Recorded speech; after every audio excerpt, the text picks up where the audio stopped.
Welcome back as we wrap up our look at autism and the autism spectrum. My guest now is JJ Hurley.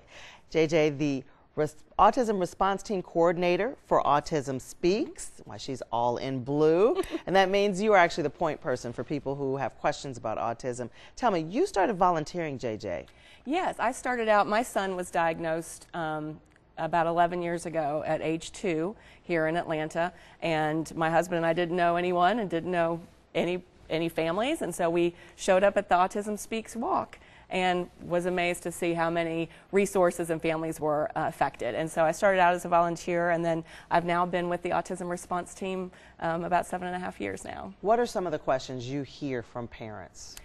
Well, we kind of are the first point of contact with the organization. So if a parent or if a person with autism or a service provider have questions, they can call us on our toll-free number or send us an email, and the Autism Response Team will try and connect them locally with supports and services. What was the toughest thing for you once your son was diagnosed? I think it was learning that it was going to be such a long road. That I think Carrie spoke to this earlier as a parent too, that it's certainly not a sprint, it is a marathon, and that he's almost 13 now. So the challenges at 2 are very different now that he's going to be a teenager and is in middle school. So what are some of the things you are faced with that you see watching him now? Probably going into puberty is part of a challenge. That's challenging for any family and teenager, but it's especially challenging for our people and loved ones with autism. Autism Speaks has actually developed some resources for our families on adolescence and hygiene and puberty that they can reach out and get from us.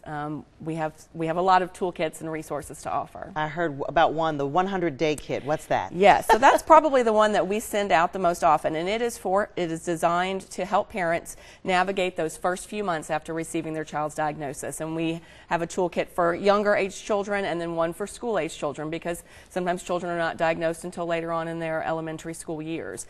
And so it really provides, it tells about how to get involved with school services, how to find support, and those sorts of things. You do a lot of things for the children. For the parents, what do you provide?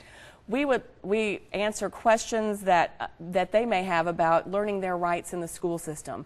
Sometimes they don't know that they can call an IEP meeting at any time. I've had parents say, well, that's not time for an IEP meeting, so I can't do that. Yes, you can. And we try to educate parents as much as possible, and then we really try to get them connected to their people in their community, because it's all about knowing who you know. Sorry to interrupt, but for folks at home that are watching, what is an IEP meeting? An IEP meeting is what a child who is receiving special education services in the public school will receive. It stands for Individualized Education Plan, and that's the IEP. And they will set goals and objectives to try and have that child catch up to grade level standards, to work on behaviors, social skills, those sorts of things. Gives them extra time for testing, those Absolutely. kinds of things. Any kind of accommodations can be covered in those IEPs. Which is wonderful. And there's not just help for the folks on the autism spectrum.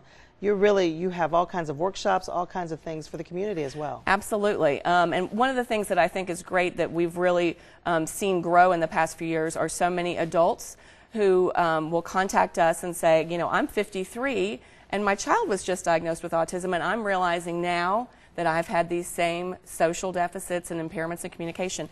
And so we really have been supportive of our Spectrum Careers, which is like a monster.com type website for adults who are wanting to apply for jobs, as well as our how to get a diagnosis for an adult, because we do hear so much about children. And for folks who don't know the name, it's named after who started the Autism Center, or Marcus Autism Center? Yes. Please tell us.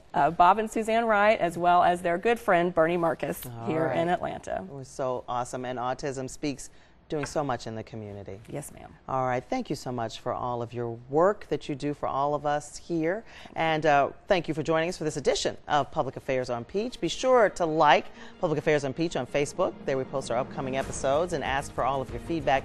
That's it for this week's edition, Public Affairs on Peach. We'll see you back here next Sunday morning at 11:30 a.m.